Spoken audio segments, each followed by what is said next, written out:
Hi, welcome back to my YouTube channel, Bubbie Pins. I'm Bubbie. I try and give you a couple tips of things that I've learned that I've picked up over the years in life that maybe you could use, maybe you can't. You can't just scroll on to the next person. But if you like anything, give me a thumbs up, comment down below, and subscribe and share with your friends. That would be fantastic. Okay, so now let's see.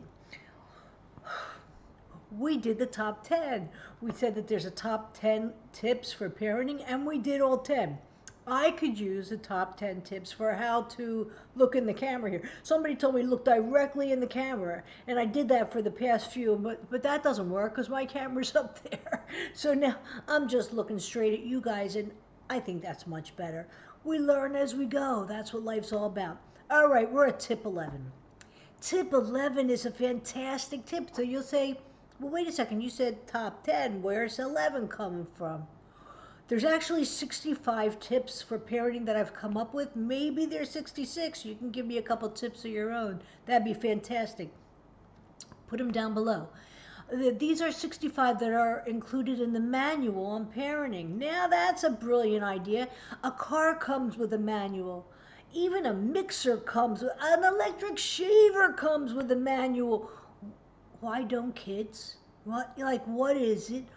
We need a manual. So I spent so many years saying we need a manual. I wrote one, and it's called the Parenting Manual. That's a good name. Foundations in Parenting, because it's for the first 5 years of life. Why the first 5 years? Because during the first 5 years, that's when they're building their personalities and you can help them. That's when they're building their conscience and you can help them. That's when they're building their self-esteem and you can help them. And you should help them. That's your job. You're the parent, you're the teacher. So tip 11. Tip 11, remember tip 10 was, be firm, not strict. Tip 11 is say what you mean and mean what you say. It's very important. We've discussed before that you don't put okay at the end of a sentence.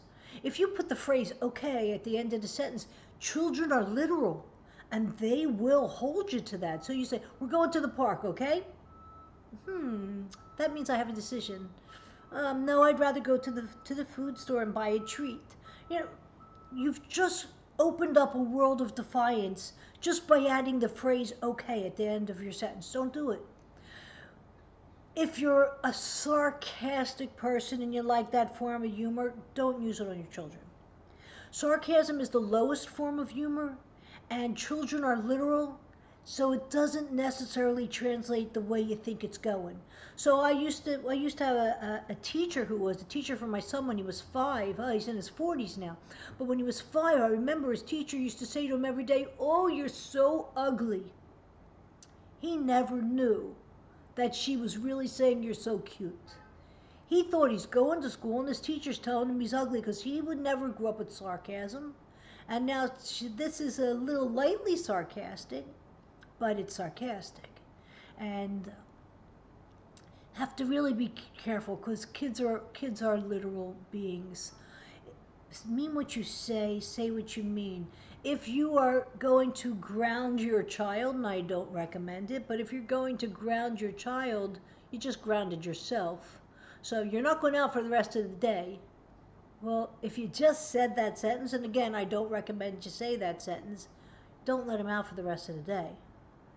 Because if you say things and do not follow through, then they will not hold you to what you say. If you say to a child, if you teach a child, and this is like breakthrough material right here. If you teach a child that when I tell you something, you do it the first time and with a smile, and then you say to them, okay, time for bed, get ready for bed, and they don't go, and you say, I told you 10 minutes ago, it's time for bed. Oh, you just shot yourself in the foot. Not literally, but you just shot yourself in the foot because you just told your child, you just taught your child that you really don't have to do it the first time because I'll say it again and I'll probably say it again. And maybe when I scream and go absolutely bat crazy, then that means, oh, that's when you really have to listen. That's what you're teaching, right? So if you say something to your child and they don't do it, get up, go over, take them by the hand, and let's get this done. Now, if you don't have the strength or the time to follow through, don't say it then. Don't say it. What's very important is that you say what you mean and you mean what you say.